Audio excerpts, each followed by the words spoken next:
Alors, bienvenue à tous et que Dieu vous bénisse. Alors, une petite vidéo pendant ces moments de confinement et de quarantaine. Mais avec le Seigneur, on s'adapte à toute situation et toute circonstance. Le Seigneur, il est dehors, il est partout, il est à l'intérieur. Donc voilà, je vais faire très simple hein, et assez court, comme d'habitude. Donc dans Jean 4. Il y aurait plein de choses à dire. Hein. Je ne vais pas faire de la théologie, je vais simplement faire très simple, très simple, très simple. Donc Jésus décide de passer par la Samarie. Les Juifs ne passaient pas par la Samarie, puisque les Samaritains, la déportation à Babylone, quand ils sont retournés, certains sont restés, se sont mélangés, donc les Juifs n'aimaient pas du tout les Samaritains. Mais Jésus, lui, il y a des âmes à sauver, il y a quelque chose à faire, il ne s'occupe pas des préjugés des gens, il avance, il rentre et il rencontre une femme. La femme lui dit, toi qui es juif, tu parles à une femme samaritaine, vous voyez. Tous les codes sont renversés avec Jésus. Alors donc il lui parle, bon spirituellement, elle lui parle charnellement, lui parle de l'eau du puits, lui parle de l'eau spirituelle. Et je passe là-dessus, hein, on pourrait faire un enseignement, une prédication de 3 heures là-dessus, même plus. Donc à un moment, elle lui dit, ouais mais nous on adore sur cette montagne, là en Samarie, et vous les Juifs, vous dites que c'est à Jérusalem qu'il faut adorer. Alors Jésus lui dit, oui, mais l'heure vient, et elle est déjà venue où les vrais adorateurs adoreront le Père, l'Esprit en vérité. Voilà. Ça sera ni sur cette montagne, ni à Jérusalem. Et il y avait encore le temple. Le temple a été détruit une deuxième fois. Dieu ne nous a pas dit de reconstruire des temples, parce que le seul temple qu'il avait dit de construire, c'était sur ses ordres, sur ses indications, ses recommandations.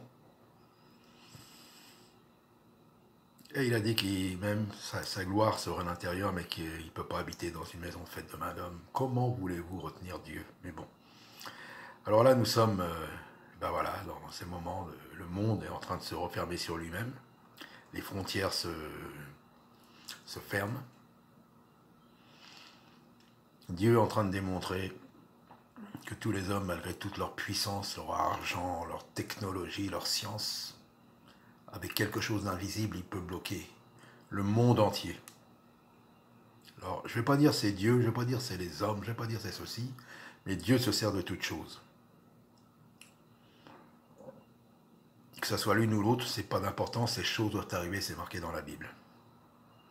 Mais nous, qui sommes confinés, quelle occasion, et oui, quelle occasion pour ceux peut-être qui ont l'habitude de se réunir dans des bâtiments, je ne sais pas, d'expérimenter, d'aller en profondeur avec le Seigneur, ne plus avoir de béquilles, plus de pasteurs d'être à la charge des pasteurs ou des ministères, là. Seul avec Dieu. Mais moi, je peux te dire, c'est le meilleur qui peut t'arriver. Ça ne veut pas dire qu'après, il faudra s'isoler, pas question. Mais là, c'est seul avec Dieu, vous vous rendez compte? Il y a des gens qui se retirent, qui font des retraites pour être avec Dieu. Et là, on nous permet de nous retirer et d'être en retraite avec Dieu, d'aller en profondeur. Mais il faut le vouloir, parce que Paul disait bien à certains, j'aurais bien voulu vous expliquer des choses beaucoup plus profondes, beaucoup plus spirituelles, mais malheureusement, vous êtes encore au lait. La viande ne passera pas. Eh oui, voilà. Donc, nous sommes dans un moment, toute situation, toute circonstance, il faut s'adapter. L'enfant de Dieu s'adapte à toutes circonstances et toutes situations. Tout concourt au bien de ceux qui aiment Dieu, n'est-ce pas? Alors, profitons-en. Profitons-en pour méditer, pour prier ou autre chose. Et faisons la différence avec le monde et que les gens du monde voient la différence enfin. De dire ces gens-là, ils ont quelque chose. Pour ça, il faut être sur le roc, sur la parole. Pas avoir la foi dans un homme qui nous a prêché, dans une prédication, dans un ministère ou je ne sais pas quoi, dans une religion ou autre. Non, la foi dans le Seigneur Jésus-Christ.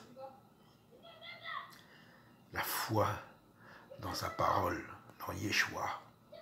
De pouvoir vivre quelque chose d'authentique et de réel et de puissant.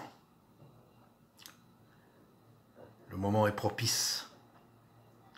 soyons calmes, soyons sereins, quoi qu'il arrive. Parce que la mort n'a plus de pouvoir sur ceux qui sont en Jésus-Christ. La mort n'a plus de pouvoir. Puisque leur âme est dans les mains du Seigneur et leur âme, leur corps, voilà, leur âme et leur âme ira dans le royaume de notre Seigneur, de notre Maître. Alors la mort n'a aucun pouvoir, la maladie n'a aucun pouvoir. Ça ne veut pas dire qu'on ne tombera pas malade. Ça ne veut pas dire que voilà, il pourra nous arrivera rien, bien au contraire. Mais ça veut dire si elle n'a plus de pouvoir, comme le péché normalement ne doit plus avoir de pouvoir, normalement je dis bien. Même si le péché peut nous toucher, peut nous entourer. Même si la mort peut nous toucher, bien elle nous touchera de toute façon. Mais Dieu nous parle, mais ne pas craindre ceux qui tuent le corps, mais ne peuvent pas tuer l'âme et la jeter dans la géhenne. C'est notre âme qui compte, c'est notre intérieur qui compte. Donc la mort n'a plus de pouvoir pour ceux qui sont en Jésus-Christ, parce qu'ils pensent à leur âme. Ils entretiennent leur corps, ils ne font pas n'importe quoi, bien sûr. Alors faisons la différence et qu'ils voient que les siens sont dans la paix. La paix du Christ, la paix de Yeshua. Qu'ils voient cette lumière dans ce monde de ténèbres. Car ce monde est rempli de ténèbres, c'est les ténèbres, mais il y a une lumière qui est venue. Les ténèbres ne l'ont pas reçue. C'est encore les ténèbres là. Mais il y a la lumière de Dieu qui veut venir et qui est en ceux qui croient en lui, qui marchent comme lui il a marché, et qui sont prêts à tout pour lui, qui ne se formalisent pas pour les soucis quotidiens, qu'ils avancent, ils avancent, ils ont éliminé le doute est loin derrière eux parce que maintenant ils marchent par la foi. La puissance de Dieu. Je ne parle pas d'une puissance, voilà, comme on entend prêcher souvent parfois, non. Une puissance sereine, quelque chose qui nous fait tenir debout. Et si le chemin parfois est long, et si on est fatigué sur ce chemin, on peut tomber. Et quand on tombe, c'est là qu'il faut lever les yeux au ciel et implorer la grâce de Dieu. Et le Seigneur nous relève et nous repartons. Et loin du doute, loin de l'incrédulité, parce que c'est la foi qui nous fait avancer. Pas la foi dans les hommes, pas la foi en n'importe quoi, mais la foi en la parole, la foi en Yeshua, en Jésus-Christ. Alors faisons la différence et montrons que le Seigneur est réel. Au mieux, qu'on puisse le laisser agir à travers nous et que lui démontre qu'il est là. Voilà, c'est simple. Que Dieu vous bénisse, soyez encouragés, soyons encouragés. Le Seigneur est là, ne craignons pas.